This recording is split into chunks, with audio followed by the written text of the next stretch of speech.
1. Caitlin Clark, the rise of a basketball superstar. 2. Exclusive interview, Caitlin Clark's unmatched grace under fire. 3. How Caitlin Clark's decision to choose Iowa over Notre Dame changed her career. 1. Caitlin Clark, the rise of a basketball superstar. Caitlin Clark has become one of the brightest stars in all of sports, and her journey is explored in depth in Christine Brennan's new book, On Her Game, Caitlin Clark and the Revolution in Women's Sports. But here's where it gets controversial. Her rise to fame and her impact on the WNBA have not been without challenges and criticism. I had the opportunity to speak with Christine Brennan about her book and how Caitlin Clark's time at the University of Iowa played a pivotal role in shaping her into the superstar she is today. Brennan emphasizes that at Iowa, Clark could shoot from virtually anywhere on the court, showcasing her exceptional skills and making her a standout player. This ability, combined with her entertaining style, sets Clark apart from other women's basketball players. Clark's performances at Iowa attracted massive crowds, with games drawing record-breaking attendance.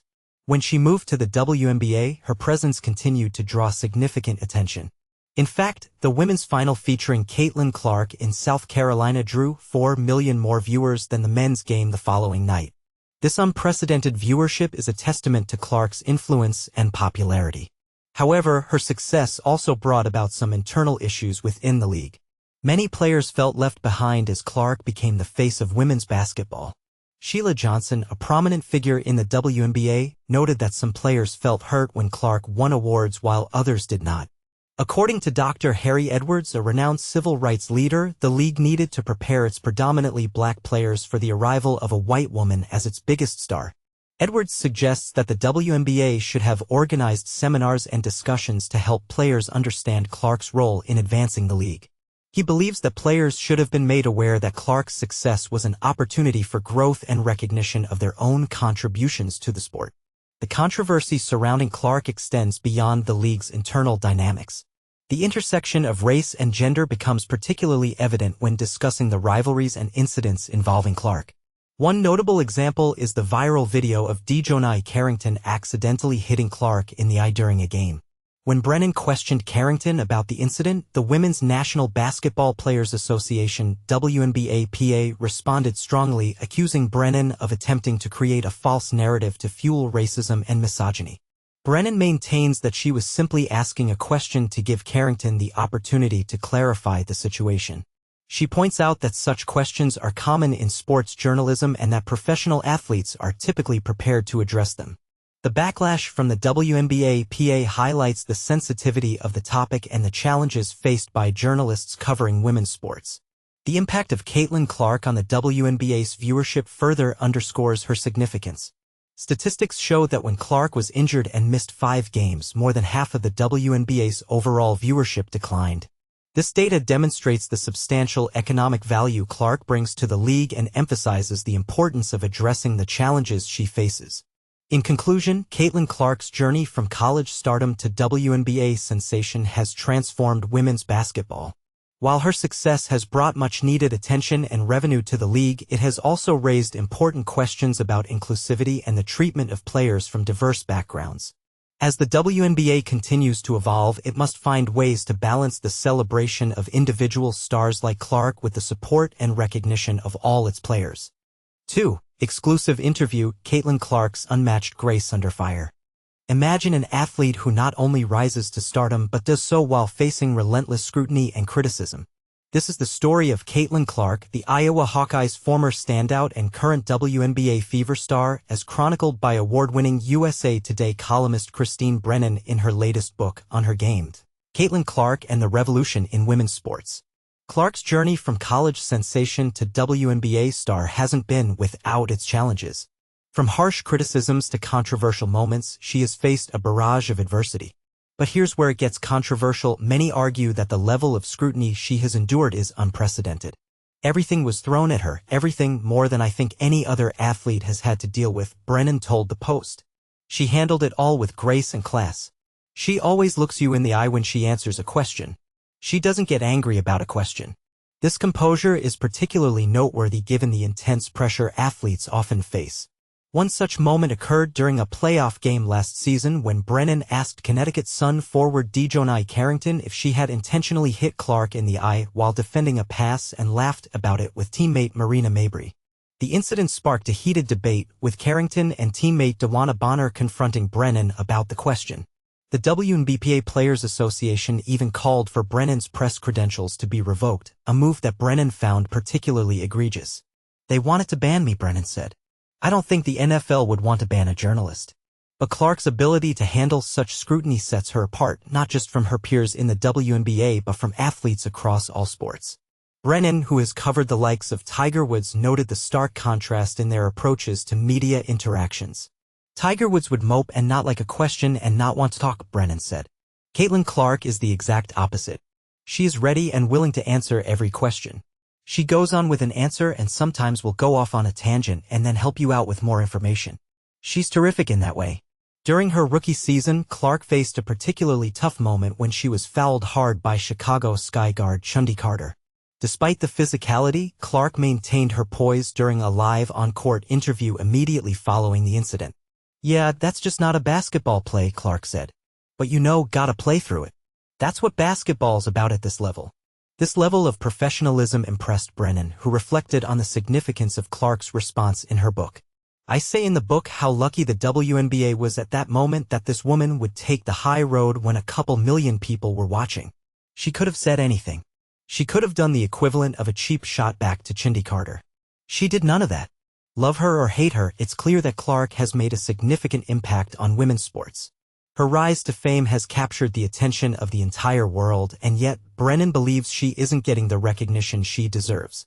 In one telling instance, WNBA Commissioner Kathy Engelbert spoke for 27 minutes about the league's 2024 season, highlighting various historic developments without mentioning Clark once. When asked why, Engelbert responded, "You're asking me why I didn't mention Caitlin Clark during my WNBA Finals press conference. I didn't mention any players in that press conference other than some of those from the Liberty and the Lynx who were participating in the finals." However, Engelbert did mention two non-finals players, Aya Wilson and Aaliyah Boston. Brennan's hope is that her book will help the world see just how special Clark is, both as a player and a person.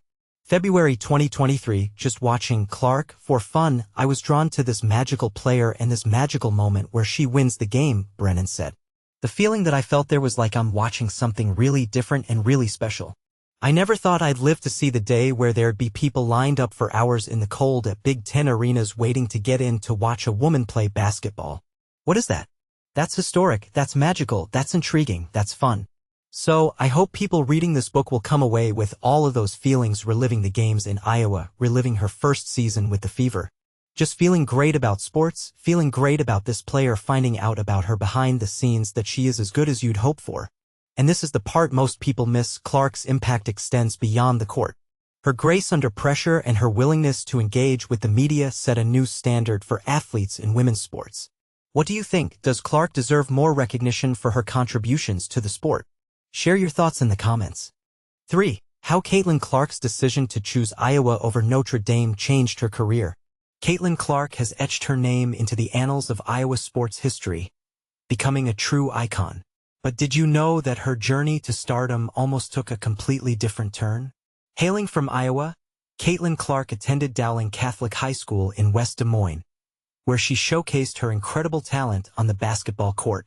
By her senior year in 2019, she had her sights set on joining the Notre Dame Fighting Irish, a team fresh off a national championship victory in 2018. This ambition is detailed in the forthcoming book, On Her Game, by Christine Brennan of USA Today Sports. At the time, Muffet McGraw was the head coach at Notre Dame and one of the most respected figures in women's basketball. Her successful program was undoubtedly attractive to Clark. McGraw first spotted Clark's potential during an AAU tournament when she was just a sophomore in high school. She was particularly impressed by Clark's exceptional passing skills and her fierce competitive nature. I was drawn to her immediately because of her desire to win and her competitive spirit, McGraw recalled. I remember thinking, I want to coach her. I felt a connection with her that I didn't often find with younger players. It was refreshing. However, things took an unexpected turn. Despite expressing her intention to play for McGraw, Clark did not make her commitment public. McGraw became aware of what she termed a soft commitment when she learned that Clark was still in touch with the coaching staff at Iowa. A chance encounter with an Iowa staff member at a funeral revealed that it was actually Clark who was reaching out to them. "That's when I realized, okay, we're done here," McGraw said, reflecting on the moment. In November 2019, Clark officially informed McGraw that she would not be attending Notre Dame, coinciding with her announcement of commitment to the Iowa Hawkeyes.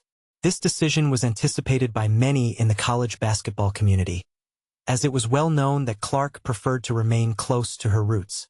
While McGraw and other coaches were disappointed to miss out on the NCAA's all-time leading scorer, she believes that Clark made the right choice.